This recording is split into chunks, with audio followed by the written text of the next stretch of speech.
Let's just stop and think about this for a second. Imagine an empire so enormous that it covers most of 2 continents. In the early 1800s, that was the Spanish Empire in the Americas. It was this massive territory, and it was all ruled by a single king thousands of miles across an ocean. But that kind of grip on power, well, it was about to shatter.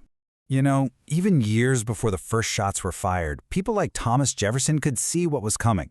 He said the idea of liberty was like a ball rolling, and once it gets going, it's pretty much unstoppable.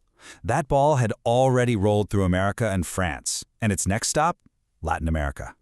So that's the big question, right? How does an entire continent ruled for 300 years by one of the world's most powerful empires just break free?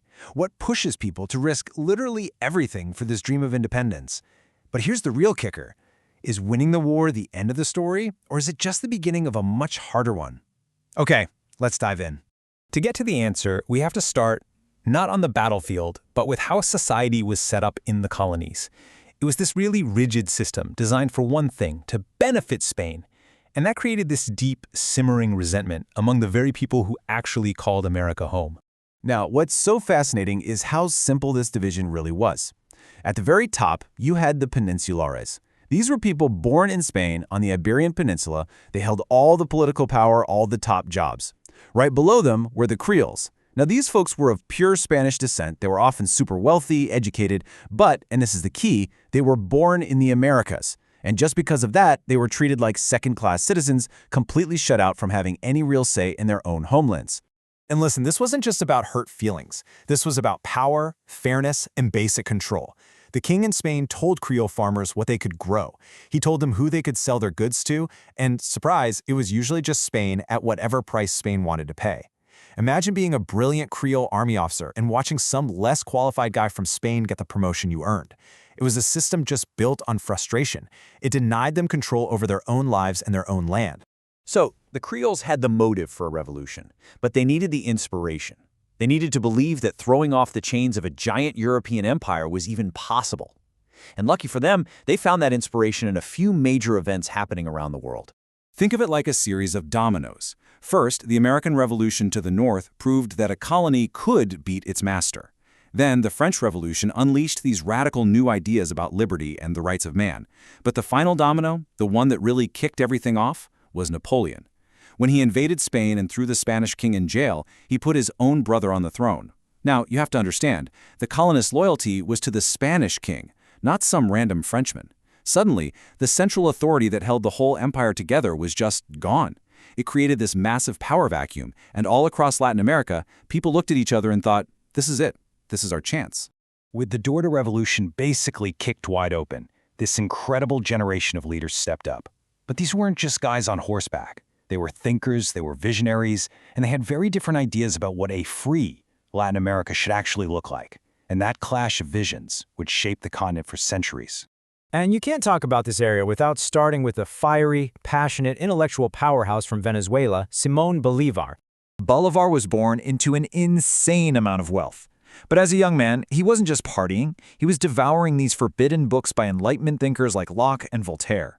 He traveled all over Europe, and he felt that personal sting of Spanish nobles looking down their nose at him just because he was born in a colony. So you have this explosive mix of money, revolutionary ideas, and personal anger that just forged him into a leader. And this wasn't just talk. He literally stood on a hill in Rome and made this dramatic vow. For him, this wasn't some political campaign. It was a sacred, all-consuming quest to free his people and create a single, united South America. Now, while Bolivar was setting the North on fire, a very different kind of hero was quietly and methodically rising in the South, José de San Martín. And as we're about to see, his style could not have been more different from Bolivar's.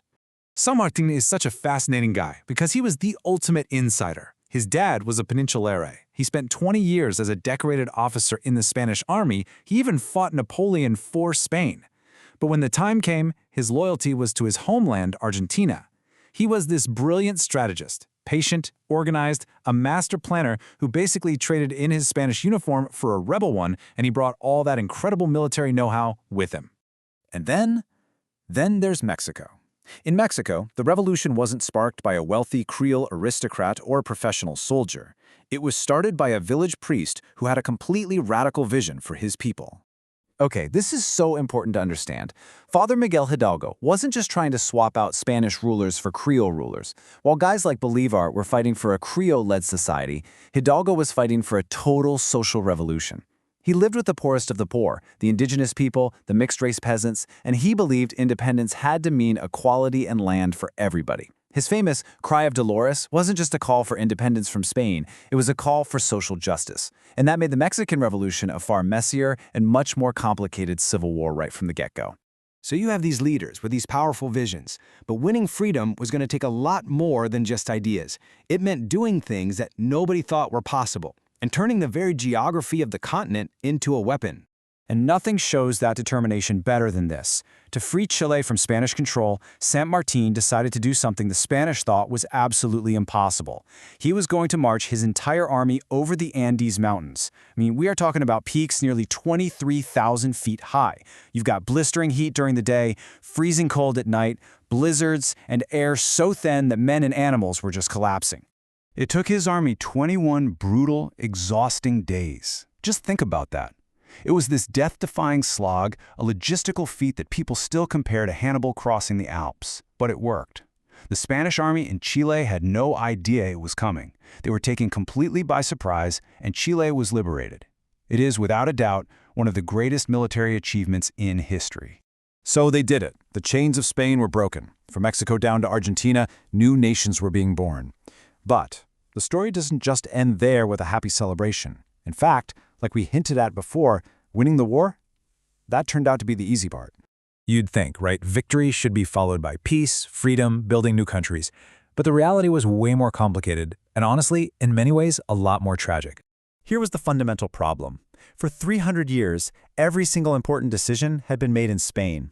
The colonies had absolutely zero experience in governing themselves. They didn't know how to write a constitution, how to hold an election, how to run a country. This created a huge power vacuum. And what fills a vacuum? Chaos.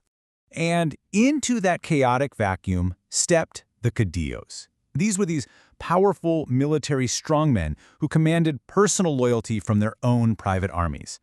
They weren't really interested in democracy or constitutions. They were interested in power. And so for decades, many of these brand new free nations ended up being ruled by one dictator after another. Now, it is worth pointing out that not every country had the same violent path. Brazil is a perfect example. Its road to independence was completely different. When Napoleon invaded Portugal, the entire Portuguese royal family just packed their bags and moved the whole government to Brazil. Years later, the king's own son just declared Brazil independent and had himself crowned emperor.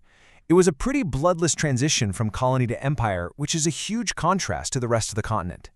So let's pull all of this together. What are the big things to take away from this whole story? Well, first, the revolution started because people were sick of being controlled from Europe. Second, ideas from other revolutions gave them the spark they needed. Third, charismatic leaders were absolutely essential, but they didn't all want the same thing. And this is a big one. Winning the war didn't solve everything. It actually created a whole new set of problems. And finally, Bolivar's grand dream of one big united South American nation? It didn't happen. Instead, the continent fractured into the many different countries we see on the map today. All of this history really leaves us with a powerful question, doesn't it? The fight for independence was this incredible, monumental first step. But the long, hard struggle to build stable, just, and truly free societies, well, that's the next step. And in many ways, that's a battle that is still being fought today.